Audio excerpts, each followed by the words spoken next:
another steamy one here. It is Wednesday, and I suppose to call it a warm Wednesday would be called an understatement, right? It's a hot Wednesday. You look awesome. Hot. Thank you so much. Well, you know, I pick out my clothes the night before, and I'm like, oh my goodness, you know, I have a shoot outside.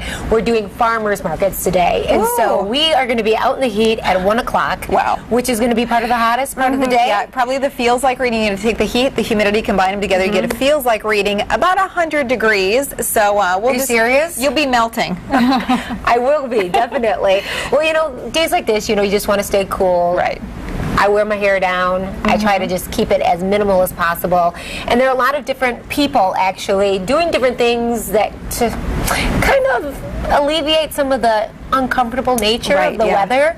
We actually asked our Facebook friends yesterday to give us a little glimpse of what they might be doing today, what they were doing yesterday, and Jennifer Burr-Hannah says having slushies at Target. All right. While testing lawn furniture.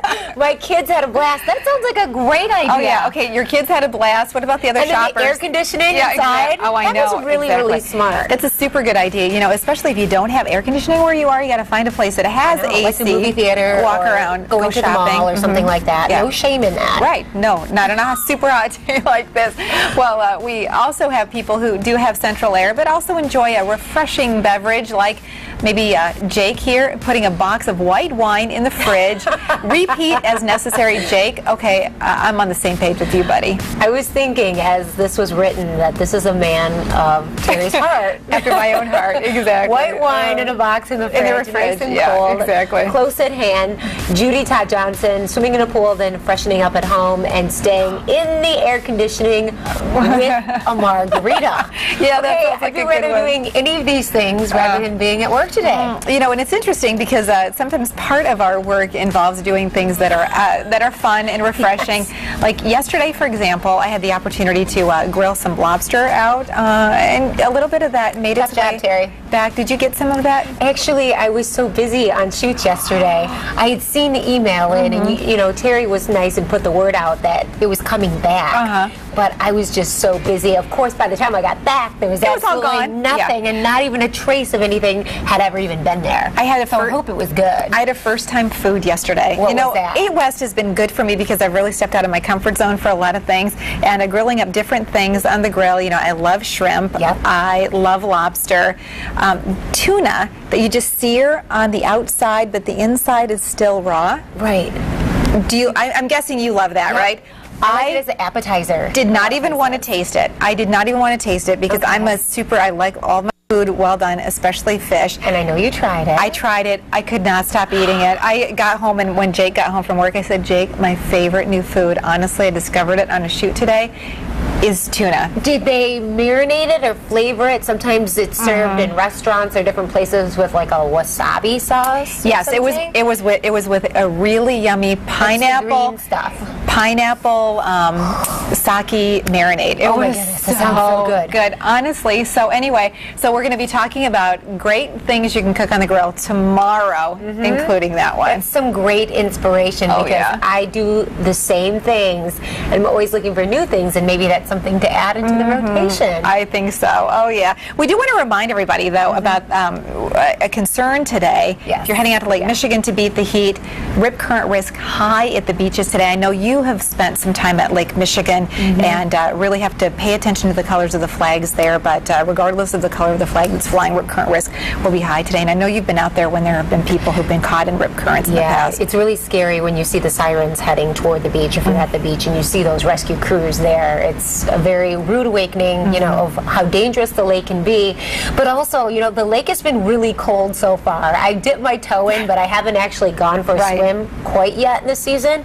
But I'm thinking, as hot as it's going to be today, there are going to be people who are going and jumping into the refreshing lake, and so that's always a good reminder. Be really, really careful today. It can be quite dangerous, and water temps are starting to climb after the hot air we had over the weekend yesterday and today too. So okay, so if your travels out at the lake take you to Grand Haven, I have this great place that I found, and actually through word of mouth, a girlfriend of mine told me about it and said, Rachel, I know you love Mexican food, and so there's a new place in Grand Haven that you have to check out. So I did. did just days ago, and I snapped some pictures because this place is called Arturos. Oh. Arturos Restaurant. Okay. It's right there on Beacon, which is actually US 31 as it travels through the Grand Haven area.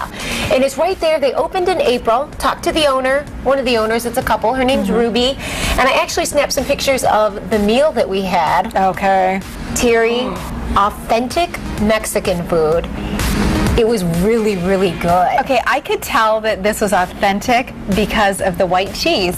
Right. Well, you know, and that's like onions, there's cilantro, there's the white cheese. And it is so good. The lime wedges, as you can see there too, really good. This is the plate. This is a kid's plate. And what I ordered for Coco was That's pretty a kid's big. plate? That's a lot of kid's food. Plate. I know. Oh, man. I know. And then so that we had tacos. Those are pictures of what you're seeing. I had a tostada as well.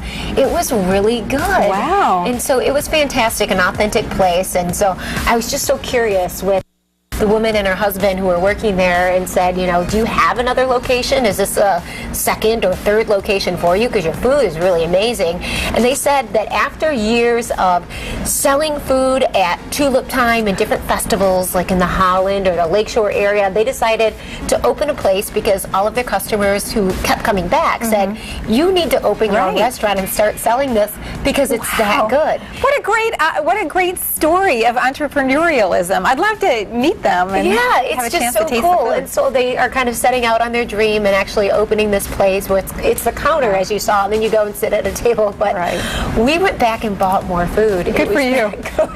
Do we have some upstairs waiting for after the show? I don't, but the other night my husband, we were trying to decide what to eat, and he said, I could go back to Arturo's and we could get something.